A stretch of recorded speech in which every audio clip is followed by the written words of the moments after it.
Hello and a very good morning. You're watching the Breakfast News on Rajya Sabha Television with me, Frank Pereira. Here are the headlines.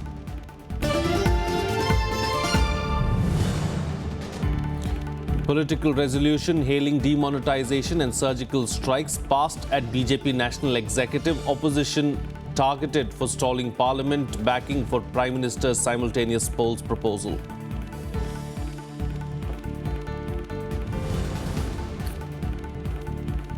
Attempts for a truce continue in Samajwadi Party Akhilesh faction to meet Election Commission today with signed affidavits of legislators.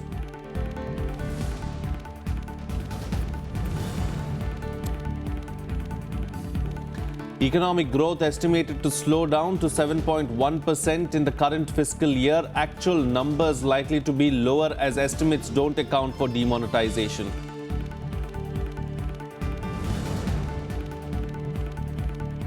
Cold wave conditions intensify in North India. Snowfall throws life out of gear in Kashmir and Himachal Pradesh. Avalanche warnings in both states. Rains lash national capital region. Hailstorms in Chandigarh.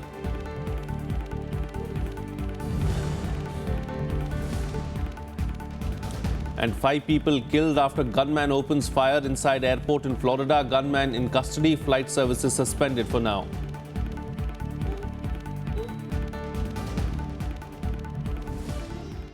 Well, as the Samajwadi Party races against time to solve its internal crisis, hectic negotiations and deliberations took place on Friday. A series of meetings were organized as leaders from the two factions were seen shuttling between the residences of Uttar Pradesh Chief Minister Akhilesh Yadav and Samajwadi Party's patriarch Mulayam Singh Yadav. The Akhilesh faction will meet the Election Commission today with signed affidavits of legislators. It could be the last attempt for a reconciliation as Akhilesh and Mulayam camps of the Samajwadi Party try to broker peace. Uttar Pradesh Chief Minister Akhilesh Yadav met with Uncle Shivpal Yadav briefly on Friday. Shivpal then met Mulayam Singh Yadav at his residence. Amar Singh also made it to Mulayam's residence in Lucknow. Later, Azam Khan met the party patriarch to find some scope for a truce. वो कहते हैं कि व्यापार करने आया है अमर सिंह उत्तर प्रदेश में। कौन सा व्यापार किया है मुख्यमंत्री बताएं। एक कौड़ी का अगर ठेका पट्टा लिया हो, स्थानांतरण उद्योग चलाया हो, कुछ लेन देन किया हो, बहुत विनम्र चुनौती है कि वो जांच करा लें, वरना इस तरह के अनर्गल बयान देने वालों के मुंह पर लगाम लगाएं। कुछ लोग नेताजी के साथ जो लगे हैं, जिन्हें असुर शक्तियां कहा जाए, वो नेताजी को सोचने का मौका ही नहीं दे रहे हैं और वो लोग खुद ही नेताजी का कद घटाने पर लगे। मैं तो नेताजी से अपील करूंगा कि नेताजी उनसे बचिए। बेटा सबसे बड़ा होता है, ये लोग जो हैं ये उतने बड़े नहीं हैं। ये सब आपके खिलाफ कॉन्स्पिरेसी कर रहे हैं, ये बीजेपी के एजेंट हैं। Meanwhile, the Akhilesh camp has reiterated its demand for full control over ticket distribution and the ouster of Amar Singh. हम लोगों का बस इतना ही कहना है कि उत्तर प्रदेश की जनता ही नहीं है बल्कि पूरे हिंदुस्तान की जनता आदरणीय अखिलेश यादव जी के ऊपर भरोसा कर रही है। इसलिए माननीय मुख्यमंत्री जी की सोच सिर्फ ये है कि उत्तर प्रदेश को यदि आगे ले जाना है, मैंने 5 साल काम किया है तो परीक्षा मेरी होनी चाहिए।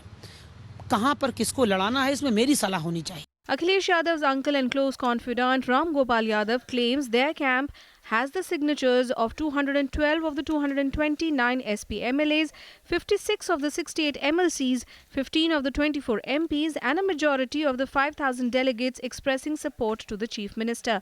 अभी तक 229 कुल हमारे जो MLAs हैं, उनमें से 212 ने एफिडेविट पर दस्तखत किए हैं। 68 MLCs में से 56 ने किए हैं। 24 MPs में से 15 ने एफिडेविट्स पर दस्तखत किए हैं। However, Friday's consultations suggest a new momentum in the endeavor of the two warring sides of the Samajwadi Party to close a deal that would prevent the outfit from splitting ahead of the state elections beginning February 11th. The Election Commission of India has asked both the warring factions of the Samajwadi Party to prove their strength on January 9th. Meanwhile, most of the opinion polls suggest that if the party splits, both Akhilesh Yadav and Mulayam Singh Yadav would be at loss. So, is that the reason for hectic parleys to forge a truce? Reporting from Lucknow with camera person Shiv Kumar, I'm Kriti Mishra for Rajya Sabha Television. Well, Prime Minister Narendra Modi will deliver the concluding speech at the second and final day of the BJP National Executive Meet in Delhi. On Friday, the National Executive passed a political resolution hailing the transformative initiatives taken by Prime Minister Narendra Modi, while claiming that it has snatched away the pro-poor plank of the Congress and other parties. The party said that the poor are now backing the Prime Minister. Party President Amit Shah, in his remarks, criticized the opposition for opposing demonetization. The party also hailed the surgical strikes done across the line of control in retaliation to the Uri attack and said that the world witnessed a different face of India due to that decision. The party also appealed to the opposition parties to consider holding simultaneous assembly and Lok Sabha elections.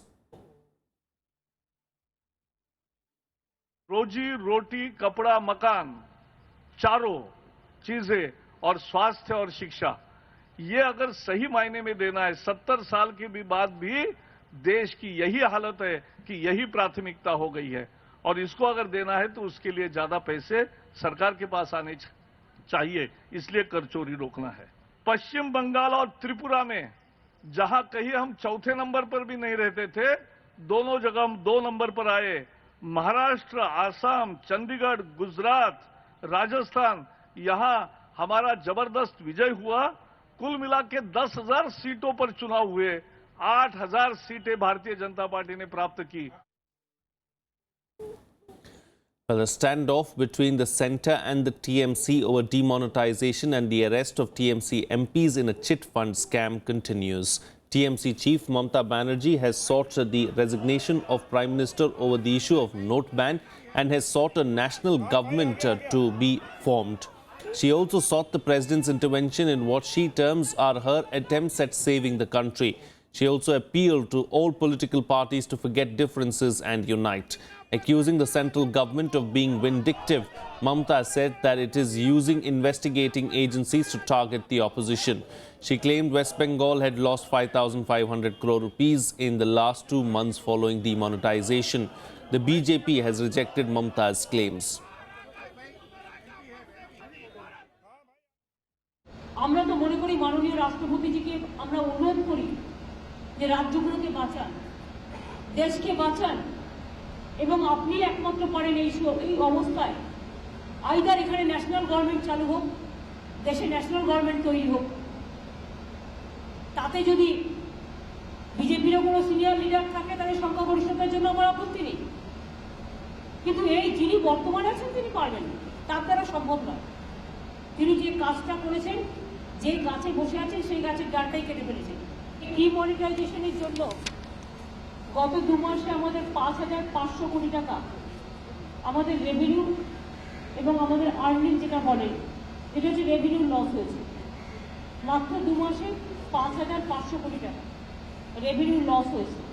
ऐसे इंसान प्रधानमंत्री नहीं बनते हैं, उसको देश की जनता चुनते हैं तभी वो प्रधानमंत्री बनते हैं।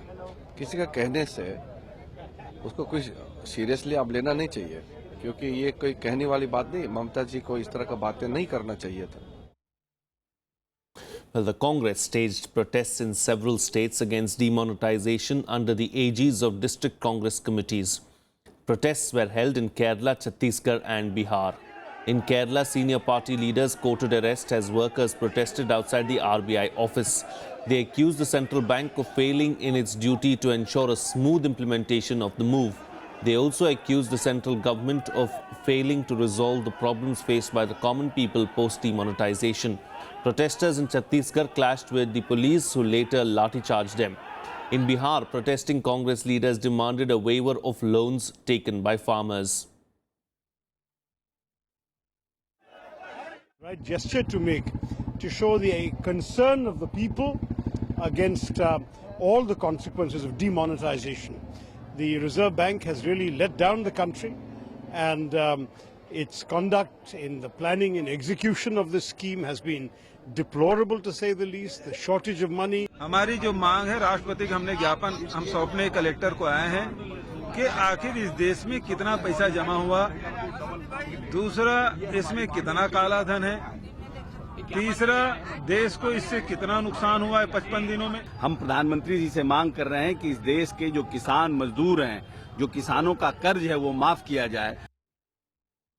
Well, it's time for a short break now, but news and updates will continue on the other side. Stay tuned. We'll be right back.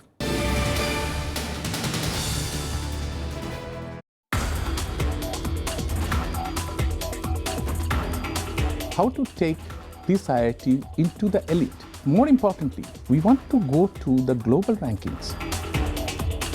If we cannot excel ourselves, why should the best in the world will come and collaborate with us? And there, I think, we are rapidly progressing. When you think of science, don't just think of what you see. Think of what is there beyond that. Watch Eureka with Professor S.K. Das, Director, IIT Ropar on Rajya Sabha Television.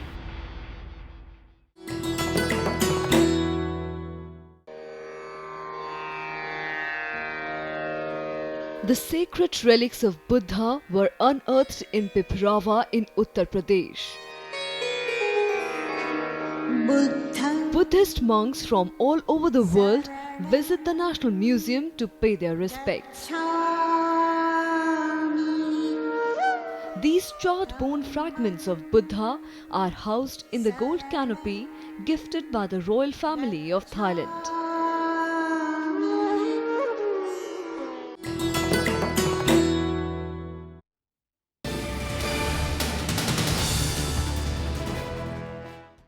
Welcome back. You're watching Rajya Sabha Television. Well, non-resident Indians can now deposit old demonetized notes of 500 and 1,000 rupee notes at RBI offices till June 30th. The announcement comes ahead of the 3-day-long Pravasi Bharatiya Divas convention in Bengaluru, which is expected to be attended by overseas Indians from across the world. This announcement was made by the Ministry of External Affairs. The ministry further said that all Indian citizens who were outside India from November 9, 2016 to December 30, 2016 can also tender the old notes at the specified issue offices of the RBI until March 31, 2017. However, the facility is subject to the regulations which puts the limit of bringing back currency into the country at 25,000 rupees per person. Separate FEMA provisions are applicable to persons in Nepal and Bhutan, which would continue to apply. Meanwhile, GDP growth is estimated to slow down to 7.1% in the current fiscal from 7.6% in 2015-16. The slowdown is mainly due to a slump in manufacturing, mining and construction sectors. However, the first advance estimates of national income 2016-17 doesn't reflect the impact of demonetization effected on November 9th. Chief Statistician TCA Anant said although figures for November were available, it was felt that in view of the demonetization of notes, there was a high degree of volatility in these figures.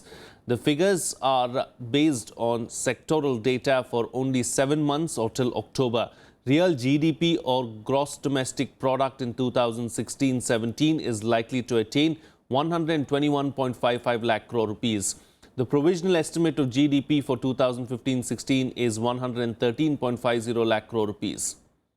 The projections on national income are now in line with the Reserve Bank's estimates, which too has lowered the GDP growth prospects to 7.1%. इसका effect long term भी हो सकता है क्योंकि यदि economy के structures change करते हैं, बिहेवियरल प्रैक्टिसेस चेंज करती है, हम यदि लेस कैश सिस्टम में जाते हैं तो कई प्रोसेसेस में ओवर टाइम बदलाव आएगा। जब सारे विश्व में मतलब स्लो डाउन हो रही है और सारे डेवलप्ड कंट्रीज में भी स्लो डाउन हो रही है, तो naturally India can not be an exception. India still among the countries, I think India is perhaps one of the best performers. Meanwhile, the National Investigations Agency on Friday filed a charge sheet against alleged Lashkar-e-Toiba terrorist Bahadur Ali. According to the NIA, Ali was trained at a Lashkar camp in POK to carry out various activities in Delhi at the behest of the banned outfit. The 21-year-old terrorist has also been accused of stone pelting and stirring unrest in the valley after Burhan Wani's death. The charge sheet also highlighted gaps along the line of control as Ali, along with 2 other terrorists, went undetected for 7 days. All three of them entered India between the intervening night of June 12th and 13th last year and reached their destination only around June 20th. Ali was in judicial custody since August. A special court had on December 19th extended the judicial custody of Ali till January 18th. NIA has filed a charge sheet in NIA Special Court Delhi against LET terrorist Bahadur Ali. We have brought on record clinching and strong evidence which proves that he is a LET terrorist. He has been given training in Pakistan. Well, here's a look now at what's likely to make news during the course of the day in our segment, The Day Ahead. The 44th edition of the World Book Fair will begin from today at New Delhi's Pragati Maidan. The theme of the fair is Manushi, focusing on writings on and by women. The 9-day-long fair aims to show and project the diversity of writings by women writers. The fair will be inaugurated by Minister of State for Human Resource Development Mahendranath Pandey. Eminent Odia writer and Jnanpith awardee Pratibha Ray will be the guest of honor, and Tomasz Kozlowski, ambassador of the delegation of the European Union to India, will be the special guest on the occasion.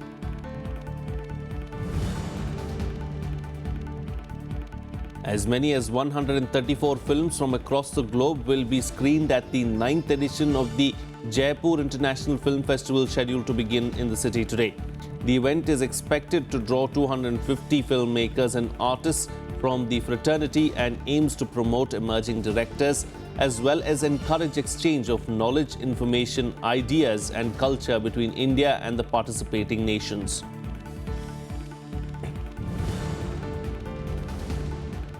Aam Aadmi Party national convener and Delhi Chief Minister Arvind Kejriwal will address 2 public meetings in pole-bound Goa today. Kejriwal will address rallies at Benolim and Vasco. Assembly elections in Goa are scheduled on February 4th. The party has already announced 36 candidates for the 40 constituencies. Moving on now, cold wave conditions are further intensified in North India with a fresh spell of moderate snowfall and rains. Foggy weather conditions remained in several states with rains lashing Delhi, Punjab and Haryana. Normal life was thrown out of gear as the Kashmir Valley received its heaviest snowfall this season. Operations at the Srinagar International Airport were suspended and all flights for the day cancelled on Friday. A medium danger avalanche warning for the next 24 hours has been issued for the area situated about 2,800 meters in Kupwara, Baramulla and Bandipora districts in North Kashmir, advising the inhabitants not to venture in avalanche-prone areas till this evening. Meanwhile, in Himachal Pradesh, fresh snowfall occurred in several high reaches of the state. The light to moderate rain continued in several other parts of the state on Friday. Now, chilly cold wind blowing throughout the day in the state further brought down temperatures.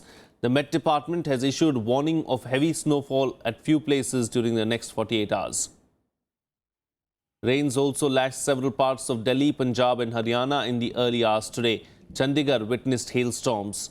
Rains will continue for the next 24 hours, leading to drop in day's maximum temperature. According to the Met Department, Delhi will have to reel under severe winter chill throughout the next week. Meanwhile, Uttar Pradesh is under the grip of intense cold wave due to dense fog and dry icy winds. The Met Department has predicted that today the sky will be partly cloudy towards noon and thunder showers may occur in the afternoon. Maximum and minimum temperatures are expected to be around 20 and 9 degrees Celsius. All schools up to 8th standard have been closed till January 10th. Well, it's time for another quick breather right now. News and updates will continue on the other side. Stay tuned. We'll be right back.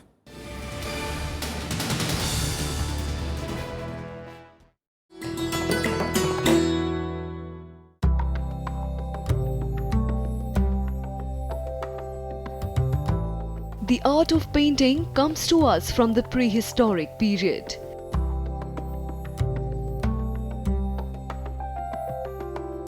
Paintings are also a valuable source of information about their age.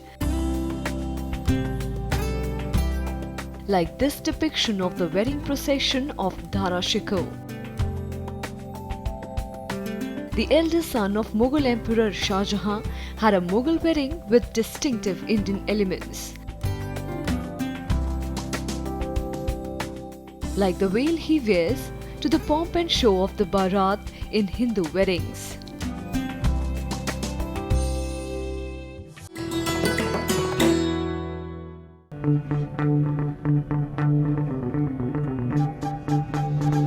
Art arisen from a multi-hued cultural canvas.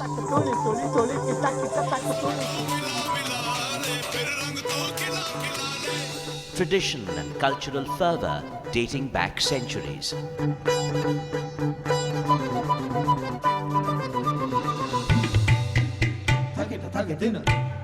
And encircling them all, there's a magic that awes.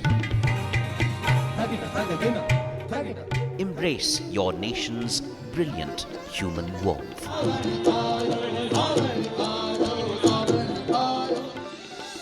Watch Colours of India, Sundays at 9:30 p.m. on Rajya Sabha television.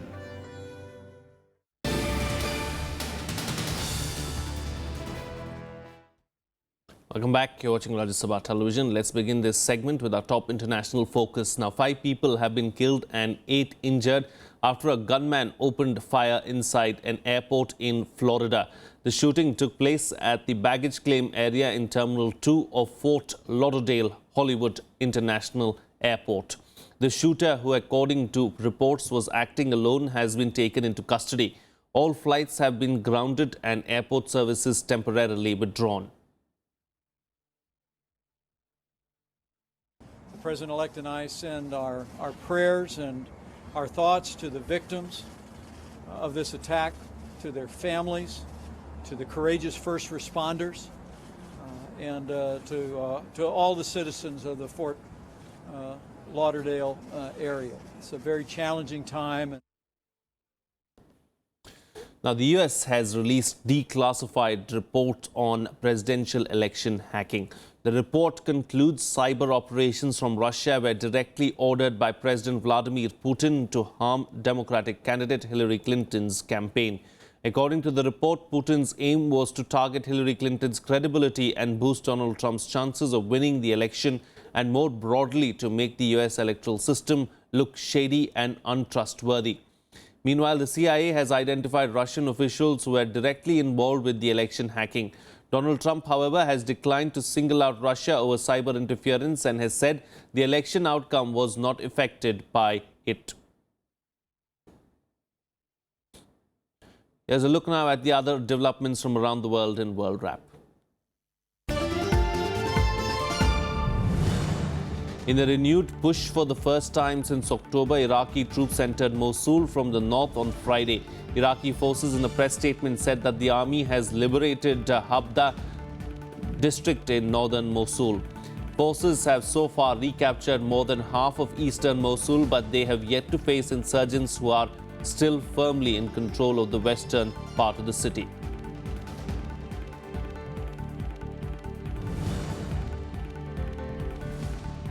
US First Lady Michelle Obama bid an emotional farewell as she concluded her final official speech at the White House.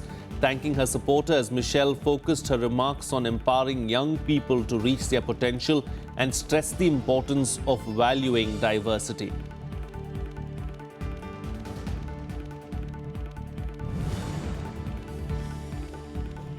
Japan and France reaffirmed cooperation in security in addressing North Korea's nuclear and ballistic program at the third session of a political-military dialogue between the two countries in Paris. Both countries also highlighted the need to expand the international community's efforts to combat terrorist threats, specifically by Islamic State and Al-Qaeda.